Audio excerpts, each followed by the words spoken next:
Hi friends! Mutton biryani செய்யலாமா? 1/2 kilo mutton வாங்கிட்டு நல்லா கழுவி உப்பு, இஞ்சி, பூண்டு, மஞ்சத்தூள், தண்ணி சேர்த்து 4 விசில் வச்சு எடுத்துக்கோங்க. 2 கப் பாஸ்மதி ரைஸ் ஊற வச்சுருங்க. ஒரு குக்கர்ல 2 ஸ்பூன் ஆயில், 2 ஸ்பூன் கீ சேர்த்து இந்த பட்டை, லவங்கம், ஏலக்காய்லாம் சேர்த்துட்டு வெங்காயம் போட்டு நல்லா வதக்குங்க. வெங்காயம் நல்லா பொன்னிறமா ஆனதுக்கப்புறம் 2 டேபிள் ஸ்பூன் இஞ்சி பூண்டு பேஸ்ட் ஆட் பண்ணிக்கோங்க. அது கூட 2 தக்காளி பழத்த நம்ம சேர்த்துக்கலாம். தக்காளி நல்லா வதங்குனதுக்கப்புறம் ஒரு பச்சை மிளகா, கொஞ்சோண்டு புதினா ஆட் பண்ணி நல்லா வதக்குங்க. ஒரு 1/4 கப் தயிர் அதில சேர்த்துக்கோங்க.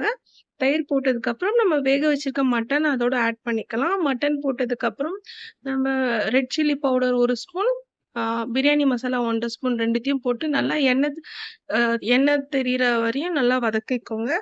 அதுக்கப்புறம் நம்ம மட்டன் வேக வச்சிருக்க தண்ணி ஒரு 2 டம்ளர் ஊத்திக்கலாம். நார்மல் தண்ணி 1 கிளாஸ் ஊத்திக்கோங்க. மொத்தமா 3 டம்ளர் தண்ணி நான் ஊத்தியிருக்கேன் 2 கப் ரைஸ்க்கு. ஸோ ஊற வச்ச அரிசி அதோட சேர்த்து கொஞ்சமா லெமன் ஜூஸ் விட்டு ஒரு 15 மினிட்ஸ் நீங்க சிம்லயே வச்சுருங்க.